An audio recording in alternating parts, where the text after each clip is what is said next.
Injil Lukas pasal 9 ayat 1 sampai dengan ayat yang ke-6. Maka Yesus memanggil ke-12 muridnya, lalu memberikan tenaga dan kuasa kepada mereka untuk menguasai setan-setan dan untuk menyembuhkan penyakit-penyakit. Dan ia mengutus mereka untuk memberitakan kerajaan Allah dan untuk menyembuhkan orang. Katanya kepada mereka, "Jangan membawa apa-apa dalam perjalanan, jangan membawa tongkat atau bekal, roti atau uang, atau 2 helai baju.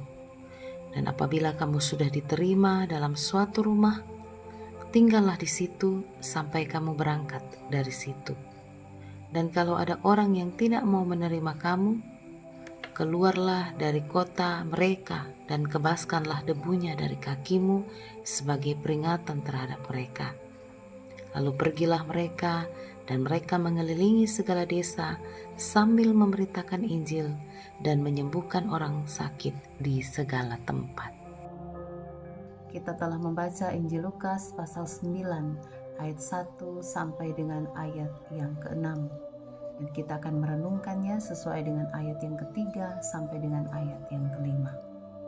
Saudara-saudara yang kekasih di dalam Tuhan kita Yesus Kristus, ketika Allah mengutus kita ke dalam dunia ini, maka ada hal yang harus selalu kita ingat, yaitu yang pertama, ketika kita memutuskan untuk menjalani hidup kita sebagai pengutusan dari Allah, maka baiklah kita tidak disibukkan oleh berbagai-bagai hal yang bersifat lahiriah, seperti pakaian, makanan, materi atau uang. Walaupun semuanya itu penting dan yang menjadi kebutuhan kehidupan kita, tetapi jangan sampai kemudian itu yang mengganggu prioritas utama kita dalam menjalani pelayanan. Bukankah banyak contoh yang memperlihatkan kepada kita betapa banyak orang-orang Kristen yang akhirnya jatuh oleh karena hal-hal ini?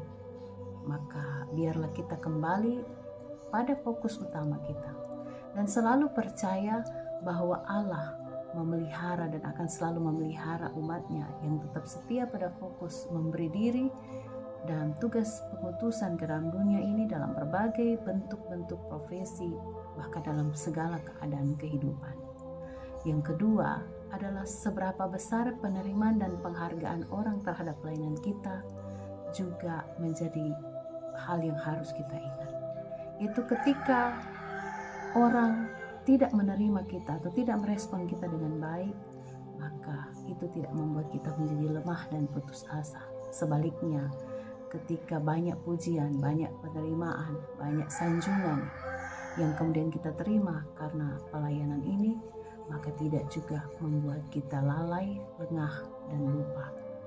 Tetapi yang paling penting adalah bagaimana sungguh-sungguh kita tetap melayani dengan kerendahan hati, apapun situasi dan kondisi keadaan kita. Ingat selalu bahwa Tuhan memelihara hidup umatnya. Ketika kerajaannya didahulukan, maka semuanya akan ditambahkan kepada kita. Sejauh kita tetap kuat, tetap penuh sukacita menjalani kehidupan dan tujuan pelayanan kita. Yang terutama, saudara-saudara, adalah lewat berbagai situasi, berbagai keadaan, di semua profesi kita, Allah menghendaki kita menjadi saksinya, memantapkan langkah-langkah kita untuk terus berjalan pada tujuan Allah di dunia ini. Mari mengebaskan debu-debu penghalang yang akan mengotori kaki kita, yang akan mengotori kekudusan, yang akan mengotori fokus utama pelayanan, agar tujuan Allah di dalam kita dapat tercapai. Hormat dan kemuliaan Allah senantiasa ditegakkan di dunia ini. Terpujilah Kristus. Amin. Bapa kami yang di sorga, terima kasih atas segala kasih dan anugerah-Mu yang tetap menjadi bagian kami sampai hari ini. Kami mengucap syukur karena kami boleh mencari bagian dari misi-Mu di dunia ini.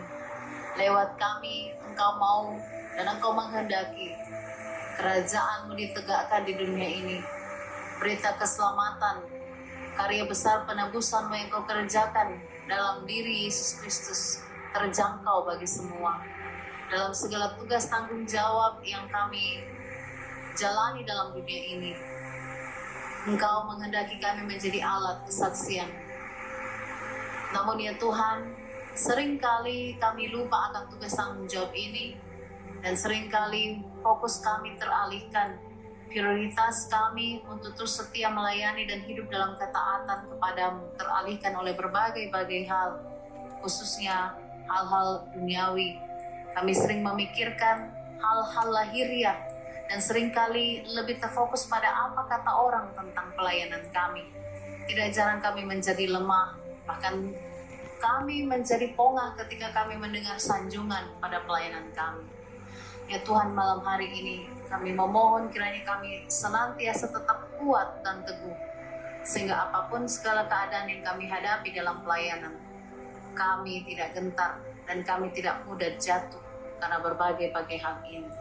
Gerejamu di mana saja di dalam menunaikan tugas ini tetap senantiasa meneruskan misi tanggung jawab ini dengan penuh keyakinan bahwa Engkau sang kepala gereja akan ada selalu bersama kami, menolong dan menopang kehidupan anak-anak-Mu yang tetap setia sampai akhir ketika menjalani tugas tanggung jawab ini. Terima kasih Bapa di surga. Inilah doa kami. Kami berdoa untuk semua misi pelayanan di muka bumi ini terjadi dalam tuntunan pemeliharaan-Mu saja. Di dalam nama Yesus kami berdoa. Amin.